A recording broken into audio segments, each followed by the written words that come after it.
Welcome back to Mark Dolan tonight, live from Buckingham Palace. Now, I asked the great British public earlier, is the £250 million cost of the coronation justified? We have the results, they are in, and 36.7% say it's not justified, but a healthy majority, 63.3%, say it absolutely is worth the money, and I couldn't agree. Now, with me is Ken Warfe, who is the former bodyguard to Diana, Princess of Wales, and Harry and William when they were little uns, and I'm delighted now to welcome the highly respected historian and political commentator David Oldroyd-Bolt. David, lovely to have you here. Thank you, Mark. What will you be doing tomorrow for the big day? Well, I'm glad to say I'll be having lunch with friends not far from here, and then going to watch the fly-past, which, God willing, will happen at 2:30. Please, clouds go away.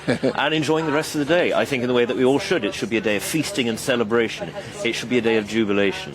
And, frankly, anybody who's not doing that needs to get their head looked at a bit. And a significant day in our history. You don't want to miss this one, because these coronations don't come around very often. No, it's been 70 years since the last one. I find that there were a few more in the years before that, because monarchs tended to die younger and be a little closer together. But these are generally once in a generation, once in every 2 generation events, and God willing it will be the same now. If His Majesty has the lifespan of his father and mother and grandmother, then we can fully expect him to live and reign for a quarter of a century, which means that I will be practically a pensioner at that point, and you, my dear, will be in a bath chair. But yeah, if I'm lucky, being fed by a nurse. Let's have a look at the significance of coronations over the years. I mean, have they always been this big a deal? Was it as big a deal in the 50s when the Queen was coronated into the crown?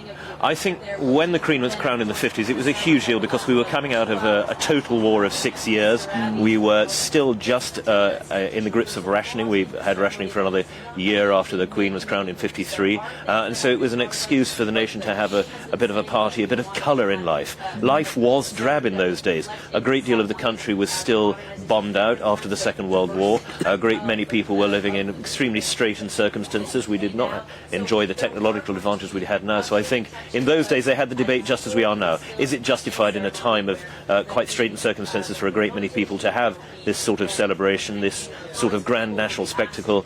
And I think largely they came to the same conclusion that the country has now, based on your poll and others I've seen, that yes, it is. We don't get a new sovereign very often in our lives. Most of us may, in current trends, see 1 or 2. So this is not something that happens every 10 years. This is not something that we can just say, well, you know, we'll get another one soon, and so let's slim it back for now. This is something that I think, as a matter of national pride, we ought to be celebrating on the scale we are. Let's hope, as you say, with his good genetics, that Charles can be on the throne for a couple of decades. But has he got enough time to become a figure of historical importance? How long do you need as king to make a difference? Well, I should say that His Majesty already is a figure of historical importance. He's served the longest apprenticeship of any Prince of Wales, or of any broadening a crown prince in history, during which time he's had an enormously advantageous effect on the country. Look at the work that the Prince's Trust and all of his other charities have done over these years, and the amount of good that has been achieved already. So I should say that even were the King's reign to be short, he should already be assured of a place in our history books.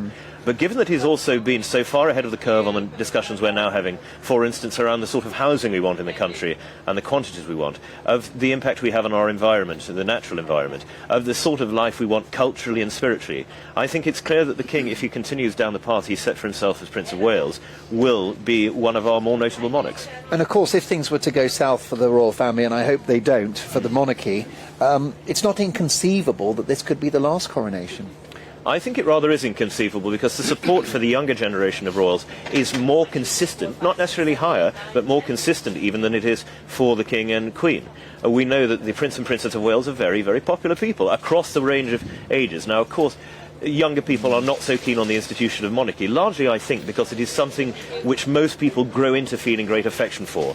The longer they live, the more they see the good it does constitutionally, the more they see the benefits of it compared with other systems of government and other sorts of heads of state. I think the fonder people become of the institution of monarchy.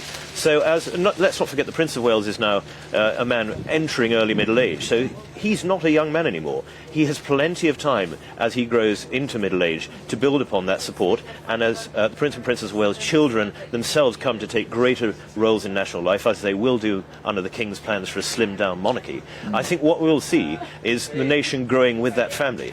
Don't forget, we haven't really had that for a long time, because the Prince of Wales and the Princess of Wales, their generation is now, well, as I say, in middle age. So we haven't had a young generation of royals come through for now 30, 40 years. And I think, therefore, there's possibly a bit of a disjunct between the young of our own country that are 2 generations out. Now, with Prince George, Prince Louis and Princess Charlotte, you will see generations growing up together, and therefore I think we'll see a revivification, a rejuvenation of the affection for monarchy. And to what extent, in terms of history, have coronations and the arrival of a new king or queen been a reboot for the country?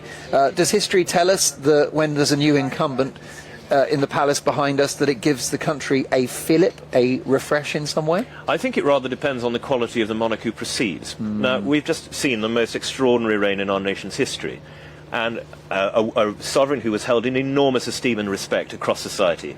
And so it is natural, therefore, that there'll be a slight wobble, I think, with His Majesty coming to the throne. It's a bit like following Sir Alex Ferguson at Manchester United. It's an extremely difficult act to follow. There have been previous instances, of course, when the monarch who had preceded was so reviled and so useless that actually it was a great boost for the nation. We saw this with the Prince Regent, whose brother William IV came to the throne, and then even more with Queen Victoria acceding as an 18-year-old girl. We saw this great sense of a new start for the monarchy, or at least a new chapter in the long history of our monarchy. I think what's happening here is not so much of a transformation or a rebooting of the monarchy, it's just a sort of different view of it. This is, let's not forget, a man of 74 coming into a job at a time when most people have long since retired, or at least are considering a deep scaling back of their activities. So of course it's a different feeling. But I think we've already seen in the 8 months of His Majesty's reign that he's very, very good at the job, that he has a sure touch with the public. The affection in which His Majesty is held, and particularly that of the Queen, is growing, I think, by the week. Every poll that's done, they seem to be building more and more of that. So you think he has the makings of a truly historic figure? I mean, you said Yes. he's already going to go down in history. But as a monarch in his own right, I think it is very possible that he will be seen as a great king, because so much of what he has done to lay the groundwork of that in his long apprenticeship is already bearing fruit. Was his apprenticeship too long? No, I don't think you could possibly have too long an apprenticeship for such an onerous task. Is it a job that you or I would want? I mean, has there been issue with an old kings or queens in history? Well, of course. But those were in the days when kings and queens were, much more in control of the day-to-day running of the nation, because they had serious power to intervene in government or indeed to make decisions. And B, when they were surrounded by a group of courtiers who were afraid of their positions if ever they told truths.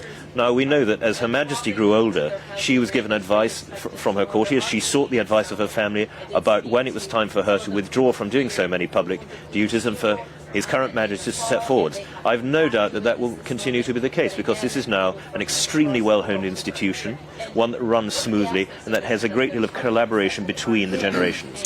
David, we were so happy to have you coming down to the palace. What a brilliant overview you've just given us. Enjoy your lunch tomorrow. I'd love to be involved, frankly, but I didn't get an invite. Join us for a drink afterwards. I didn't get the memo. Look, we'll definitely do that. I'm always up for a quick drink. Listen, my thanks to David Oldroyd-Bolt.